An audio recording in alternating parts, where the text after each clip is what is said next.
agree with. Like the prove it week for Green Bay, the get through it in these next 10 days for the Lions. The reason why I'm focusing on that is because I really want to focus on the Vikings. You talk about the Vikings and where's the respect. Well, it's not so much that I want to move them up, but I want us to understand that they need to, and they deserve the respect of everyone that they're playing and they're going to be playing in the future, because that get a chance to prove it. But the Green Bay Packers and the Lions game, which happens tomorrow, it impacts how we will view the Vikings. And when we look at this Vikings team and we talk about why is this Viking team so good? Why have they continued to win? Well, they have a head coach that knows exactly what he's doing. He's pretty darn good and he's on the offense side of the ball. You look at the defense side of the ball, you got a coordinator that understands what he's doing. When you look at this defense, they do things really well. They pressure the quarterback, they sack the quarterback, they take the ball away, they stop the run. Like, those are things that they do really well. And, oh, by the way, you can't really score on this team too often. So, for me, this defense is lock solid. Offensively, you got one of the best offensive weapons in all of football. Justin Jefferson, he's a staple. He's not going anywhere. He's only behind his counterpart, Jamar Chase, in yards this year. Like, he's had an outstanding season. And who's throwing him the ball? Sam Darnold. And guess what he's been doing? Defying all odds. No pumpkin watch. It's not coming. It's not coming. It's not happening. Ooh. And that's a credit and a tribute to not only himself, but also his head coach and play caller, Kevin O'Connell. They've done a terrific job. We know the numbers. This team can make a lot of noise. I understand why there hasn't been a ton of respect because of their history. But this year, if this team gets in, which they will get in, they are going to make some noise. So, Greg, you make a brilliant case there. I agree with everything you said. To be clear, you think they're placed properly on the So tiers? I don't mind where they're placed, but I'm looking at that Detroit spot in the Packers. That game tomorrow. Oh, Green Bay wins, then Minnesota Green Bay slides? wins, exactly. Greg, Minnesota takes care of business. Can I ask they Greg jump. a question? Sure. Because sometimes on the show, people will just say something, an opinion, like it's fact. You're very guilty of it. And it's like, I do it too. I'm like, well, the show that agrees that Şengün should be an all-star. And you're like, hold on, we don't agree with that. And you interrupt. Is it the consensus of the show that Sam Darnold is officially off Pumpkin Watch? Yes, he should. You don't think so? Here's just a watch. Oh, wow. Here's the thing. He's darn close. He's edging You think it's towards 12 games and he's not edging You think toward it's it. 12:30 at night, and you're like, oh, good news. Pumpkin Or is it like 11:45? Are you certain he could not turn into a pumpkin? I'm certain. As so many he's not turning pharmaceutical commercials have taught me, Pumpkin Watch is like once you have chicken pox. It always lives inside you. It can just manifest itself as shingles or something. Oh, yeah. Like once you have pumpkin Can lay watch, dormant. It can lay dormant. Never it's know. like many a communicable disease. Like you can Pop get up. the symptoms to go away, but it's still in. Little So pumpkins. you still believe Exactly that he's right. on Pumpkin Watch? Just watch. Just watch. It's just on watch. I've just never. I'm not saying I he's just got my eye on it. It's at like all times. no matter how long Wilds lives in New York, where are you from? Connecticut. Exactly. He'll always be from Connecticut. Sam Darnold will always be on Pumpkin Watch. It's just nothing to do with it. Sam, I'm trying. It's on watch. It's just on watch. It's just a watch. It's just laying dormant. It just hasn't flared. Okay. First off, he has on the tiers where it says, where's the respect? I've been giving Minnesota Vikings respect since before the season even started. I'm the one that said that with Sam Darnold, the Minnesota Vikings can be true contenders. I'm not going to do the whole victory lap. I've been doing that. I did that a bunch recently. And I think I even did that once the Vikings kind of started to get, hot. So I don't want to be that guy that keeps saying, like, look, I got it right. I won't show you all the videos where I kept saying, Sam Darnold, with Sam Darnold, the Minnesota Vikings can be legit contenders. I'm not going to do that. I'll leave it at that. But now here we'll have another take that I'll be able to refer back to. Okay? Weeks from now, months from now, next year, the year after, whatever. There is no Pumpkin Watch. He should have never been on Pumpkin Watch. This idea that Sam Darnold is on Pumpkin Watch is like, my God, it's just, it's kind of insane at this point. I mean, it really is. It's delusional. If you're trying to debate is Sam Darnold like a top 3 quarterback, then yeah, we could be like, can he reach that height? And you want to keep kind of having this conversation or something? I could get it. But this idea that Sam Darnold is going to somehow just collapse into nothingness and essentially be, again, just a backup level quarterback or a quarterback that's just like barely hanging on to stay in the NFL. Are people saying that about Baker Mayfield? Is Baker Mayfield on pumpkin watch for Nick Wright? No, and then you're going to come up, well, he was injured and he played for this team and that team. Okay, well, so did Sam Darnold.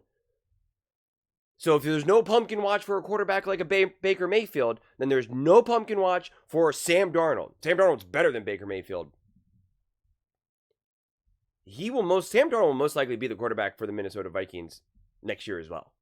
There is a fantastic chance. There is no guarantee that someone like a J.J. McCarthy will be better than Sam Darnold. That is real talk 100%. No doubt about it. Listen to like actual scouts. John Middlecoff has talked about this a lot.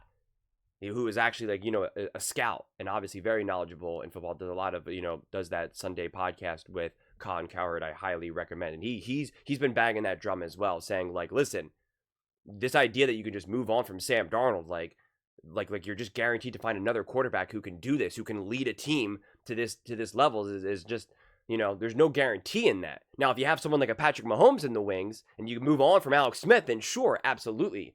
But like, you better be darn sure before you do that. You better be sure. So it's just, Sam Darnold is for real. And it's not the same thing with Alex Smith because we're talking about someone who's now younger, playing at a higher rate,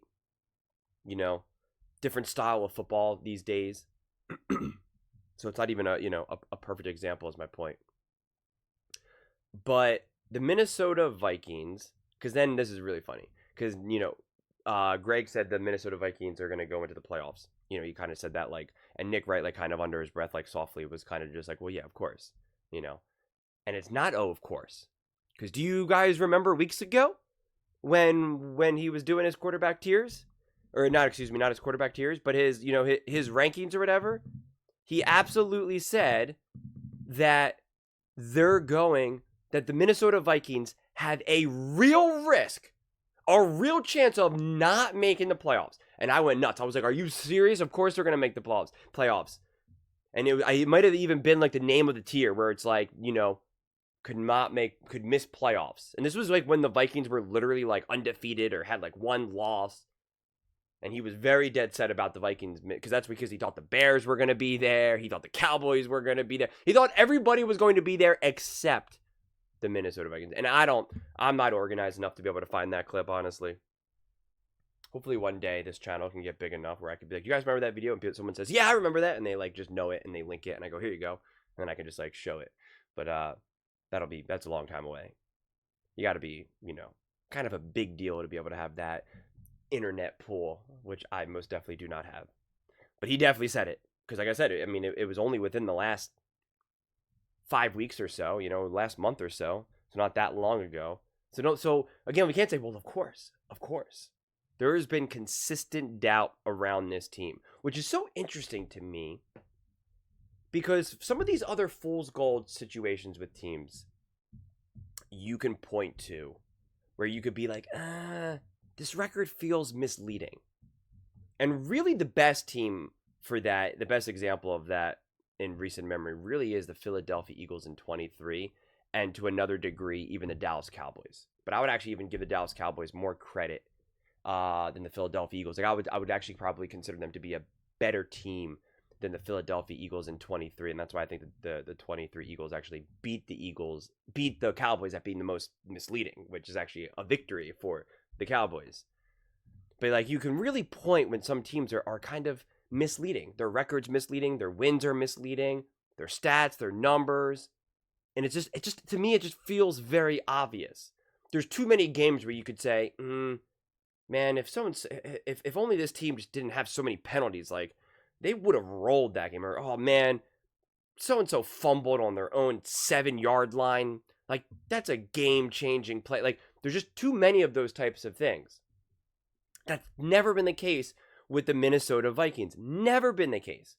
even in some of these tough games, if they lost against a team, a good team, a team with a winning record or whatever, like, it was still, like, millimeters. That game against the Lions, everyone likes to have revisionist history, no matter what team you're rooting for.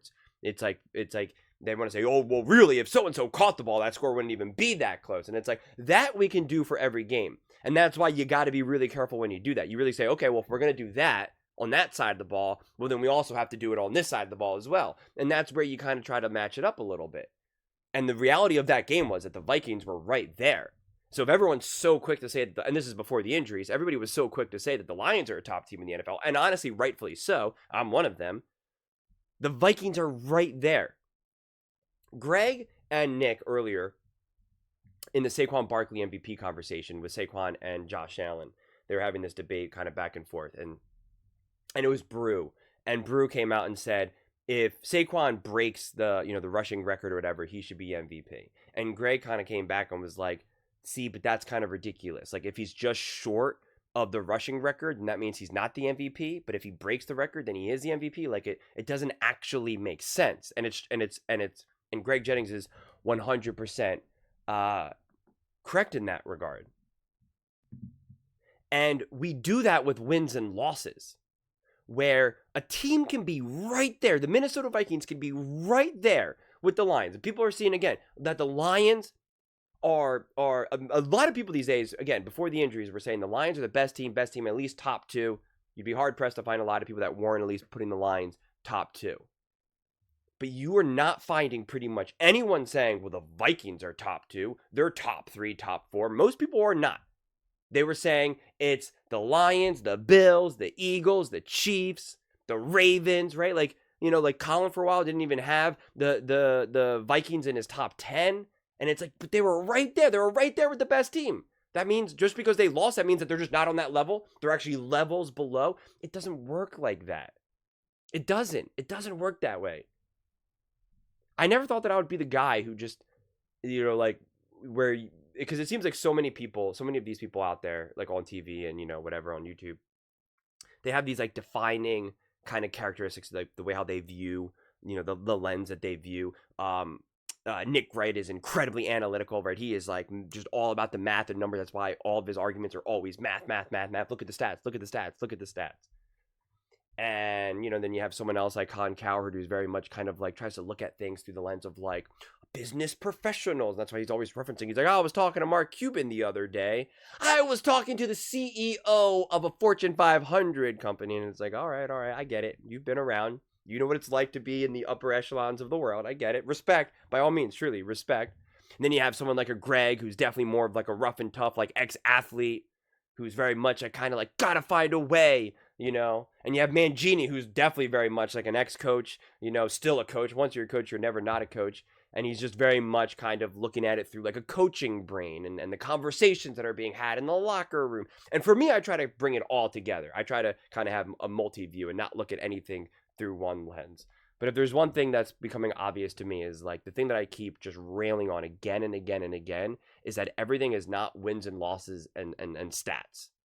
I've definitely throughout starting this channel, I've definitely been big on stats or misleading stats. I mean, I started that from the jump, honestly. And then it just like kind of, continued on because it's obviously going to continue to be relevant. And now this season, I find myself constantly telling everyone wins and losses are not everything. Wins and losses are not everything. They're just not. And so it's just wild to me that if you could be right there with the team, you can prove to be on their level, lose, and yet people are, they lost, they're not good enough. They're not as good as this team. And it's like, that's not what one game shows you. Again, if that was the case, it would be the number 1 seed in the NFC versus the number 1 seed in the AFC going at each other in the Super Bowl year after year after year after year. And it's not that. That's not what happens. We know that. Otherwise, gambling would be the easiest thing in the world. It's not the way it works. So for the life of me, I don't know where the lack of respect for a team like the Minnesota Vikings comes from. It's never made sense to me. And is it because Sam Darnold? Like I get it to a degree, and people are so skeptical.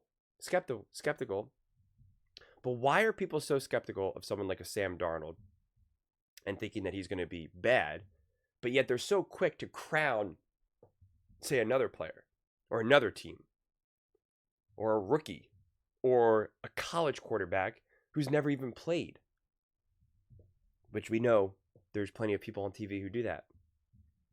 So it never adds up to me. And that's why it always feels, it's funny because one of the other things that I also say is like, you can't, just because you're an ex-athlete or an ex-coach doesn't mean that you have all the information or that you're always right, because we see this, a panel of ex-athletes or ex-coaches are together and they'll disagree. One will say, hey, this team is better, and the other team will say, no, this team is better. So it kind of adds value to the fact that, like, well, there's different opinions no matter what your background is.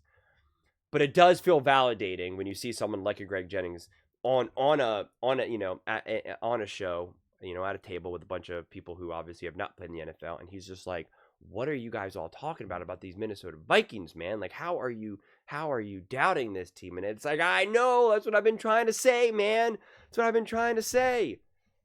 So it's going to be tough because, again, everyone's so quick to act like the AFC is this hot shot, conference, and that the NFC is nothing. And it's like, it's because when people make those statements, they don't count teams like the Minnesota Vikings. And it's like, I don't understand. It just still can't wrap my head around it. And I've been struggling to wrap my head around it all season.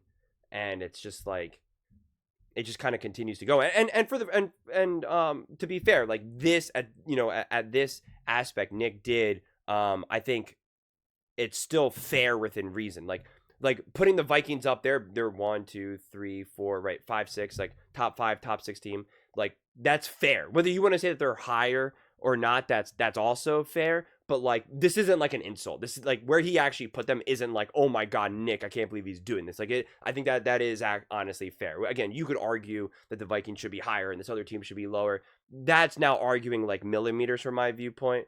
So I do think to be fair, Nick, I think was, within reason with his ratings, with his rankings here.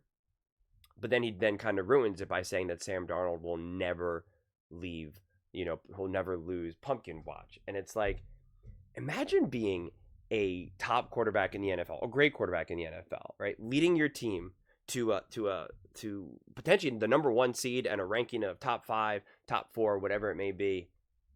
And people are like, yeah, but you're not really that good.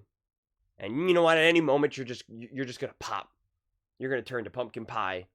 And it's like, man, a part of me really hopes that one part of me hopes that Sam Darnold doesn't like hear any of this type of stuff. And a part of me hopes he does.